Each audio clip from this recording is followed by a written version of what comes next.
All right. Welcome, my name's Gabby and this is Dr. Cary, and in this episode we're going to be talking about the part about running a practice that schools never talk about. We're running a free webinar Saturday, September 12th at 8 a.m. Pacific and 11 a.m. Eastern. So, what do you actually mean by the missing semester? We called this webinar the missing semester because in school, whether you're a doctor or a therapist, they don't teach you much about business. When I went through school, they didn't teach us anything about it. Some schools teach a little bit about it now, like the legal terms or how to sign a lease or how to get your malpractice insurance. So it's very light, but you have no idea how to run a practice. So this is the missing semester that they really should teach you in school, but that's not their business, so we're going to teach you that. So it isn't a business course? It's not a business course. It's going to be 30 minutes, so we're going to touch lightly on a bunch of different subjects. But if you don't know much about business at all, you just came out of school, maybe you're an associate, you're thinking of opening your own practice, this webinar is for you. Yeah. Who is this for? Does it matter what your profession you're in? It doesn't really matter. If you're a health professional, this is for you. If you're not a health professional, I wouldn't come because we're going to be talking about a lot of health professional terms. But most doctors and therapists, when they get out of school, they're experts at what they do. Like if you're a nephrologist, you're good at treating kidneys. You're an expert. If you're a brain surgeon, you're great at that, right? If you're a chiropractor, you're good at the spine and the joints. So we're all good at our own professions, but what we're not good at is running a business. So these concepts are universal across professions. And whether you're a dentist or a chiropractor or a physiotherapist, this webinar is for you. And you've been in practice for over 30 years. What did you get wrong early on? Yeah, when I first graduated, I didn't know what I wanted to do. I was thinking of opening my own practice, but then I thought, I don't know enough to open my own practice. I'm going to risk failing.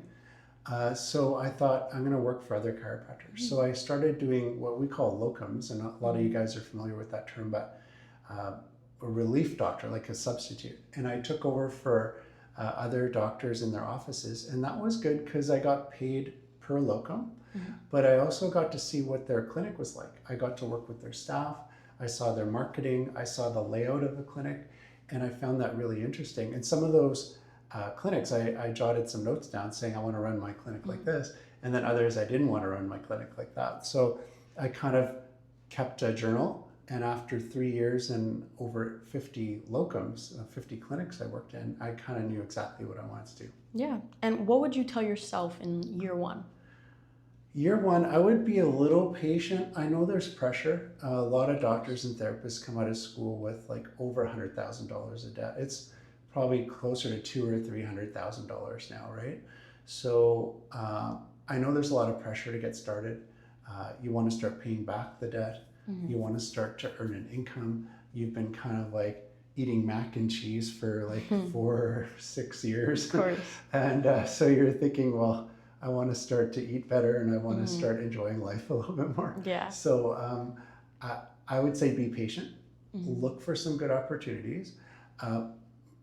Make a resume or a CV. Go out there and shop it around. Send it to some offices.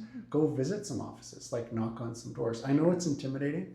I actually did this on Friday in Vancouver. I went to some clinics, knocked on some doors, introduced myself as a consultant, and I did get a call back, and I had a consultation with a doctor this morning actually that wanted help with their clinic. So what I would say is get out there a little bit, knock on some doors, send out your resume or your CV, see what kind of response you're getting, and start to look at the best opportunities. Yeah. Why doesn't ordinary business advice work for a practice? I think a practice is a little bit different than other businesses. I mean, if you take maybe an accounting firm, a legal firm, there are some similarities. But in our type of business, first of all, the doctor or therapist, you're the product, right? So, I mean, the way you present yourself to patients is very important. That's one of the things I think I would start with a new graduate on is just your brand, right? And a lot of doctors and therapists don't think about it like a brand, but you are your brand. So you want to make sure you're presentable, the way you talk to people, the type of service that you're offering. the products you have in your clinic, everything should be kind of consistent across the brand. That can take some time to develop. You might not even know what your brand is. So a consultant like us can really help because we ask you a lot of questions, help you to define your brand, and then at least you have a good starting point. It's going to change over time. It's not going to be perfect at the start, but over time you're going to kind of evolve into your brand. Yeah. If someone checks one number this week, should it be? I think the collections per new patient is a key number when you're starting. So let's say this month your revenues were your collections were $10,000 and you had 10 new patients this month. So then that's $1,000 per new patient, right? That gives you a good starting point as far as how much you should spend to acquire more new patients. So now I would take 10 to 20% of that, so $100 to $200 per new patient, and I would start marketing with that money. So over the course of a month, maybe in that example, $1,000 or $2,000 split across Google, Facebook, and social media, that would be a good way to start. And how long would that actually take to work out? I think to work out the number would be quick. You should be able to get that from your software. To actually work out the plan, I would give yourself about 6 months. You need to get started. You need to create content for social media. You need to hire someone or get some help with Google Ads. Of course. You need some help with Facebook and Instagram. So if you have people around you that can help you or a consultant that can guide you, you're going to be able to start to track that. And then over 6 months, you should see that trend increasing. I would keep weekly statistics in your clinic and record them. And then you can see over a 6-week period which way the trend is going. Where do care plans actually break down? I think a lot of doctors don't do care plans. They come out of school, they're taught that, if they did a certain procedure to follow up with the patient, that's just good care. I mean, some doctors don't even follow up, to be honest. So doing the procedure, educating the patient, explaining what they should expect, then doing a follow-up is really important. And I would actually go beyond that, setting up a care plan so the patient knows exactly what to expect going forward, how many visits they need, what the intended outcome is, what the patient should do to assist, to help themselves, and what we're going to do. I think that's really important. We call that a care plan here in the clinic. Care plans are essential for the structure of a successful practice. Isn't the answer just more marketing, more new patients? To some extent, it's partially true. Like when you're new, getting new patients is important. I saw a lot of new graduates get a lot of new patients, but really kind of mess up the care for the new patient.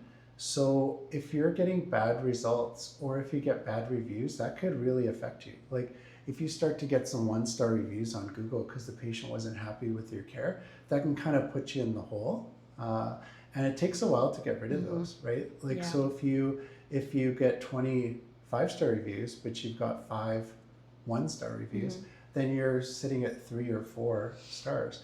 I looked up a potential new client's reviews this morning, and she was around 3.4. For her level of where she is in her career, it should be closer to 4.6 to 4.9, like somewhere in there. So, I mean, there's obviously something going on there that's not right. And that should be addressed. So I think credibility, brand awareness, and your reputation online, very important, right? Sure. So I hope that answers the question. And what can someone actually do this week? Well, you can get started, like you can make a plan right now. So jot some notes down based on our podcast here. You can attend our webinar, so commit to coming. That would be the next step for sure. I think taking some notes and then just circling one of those things today, saying, okay, I'm going to get the collection per new patient, and then I'm going to be prepared for the webinar, and I'm going to type that in the chat for Dr. Cary, what my number is. That would be a good start. The other thing you can do is start to work on your reputation. That's another thing we talked about. So get more 5-star reviews, asking your patients to leave you 5-star reviews, like being very proactive. You can't just expect them to leave you a 5-star review. Some of them will, But if you're proactive, most of them will leave you a review. Yeah. What happens at our webinar and who should come? If you're a healthcare professional in private practice, you should come. If you're not in private practice, you really shouldn't come. If you're on a salary, working in a hospital, this isn't really for you. Yeah. It's more for the doctor or therapist that runs their own clinic or their own practice. This is definitely for you. If you're in another type of business, don't come either, because it may not apply to you. But any type of doctor or therapist, dentist, chiropractor, physiotherapist, medical doctor, especially if you're in the United States or in private practice, like fee for service, this webinar is for you. Thank you so much, Dr. Cary. Thank you for joining us today and hope to see you on Saturday. Yeah, that went a little bit better.